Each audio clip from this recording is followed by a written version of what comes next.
ఒక రాత్రి మీరు బస్సులో ఉన్నారు, మంచి నిద్రలో ఉన్నారు. సడన్గా ఫైర్ ఫైర్ అని అరుపులు. మీకు ఊపిరి ఆడటం లేదు, అంతా పొగ. బయటకు వెళ్ళే దారి ఒక్కటే, కానీ ఆ ముందు డోర్ దగ్గరే మంటలు. ఇది కల్లూరులో జరిగింది.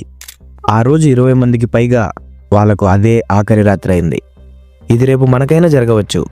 మరి మనం ఏం నేర్చుకున్నాం? ప్రయాణికులుగా మనం ఏం చేయాలి?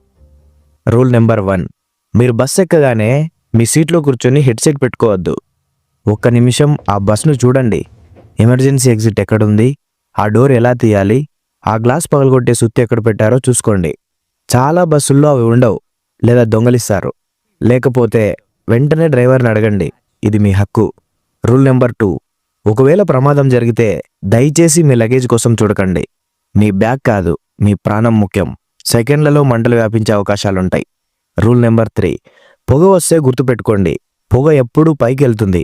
మీరు వీలైనంత కిందికి వంగి మీ ముక్కుకి బట్ట అడ్డం పెట్టుకొని ఎమర్జెన్సీ ఎగ్జిట్ వైపు పాకండి. నిలబడితే ఆ విషవాయువు పీల్చి అక్కడే చనిపోయే అవకాశం ఉంటుంది. ఇప్పుడు బస్ ఓనర్స్ మీకోసం, డబ్బు సంపాదించడం తప్పు కాదు, కానీ ప్రాణాలతో ఆడుకోవడం తప్పు. ఫస్ట్ పాయింట్, ప్రతి బస్కి 2 డోర్లు ఉండాలి. ఇది ఆర్టీఓ రూల్. ఒకటి ముందు, ఒకటి వెనుక లేదా మధ్యలో. మరి మీరెందుకు 2 డోర్స్ పెట్టడం లేదు? ఎందుకంటే ఆ రెండో డోర్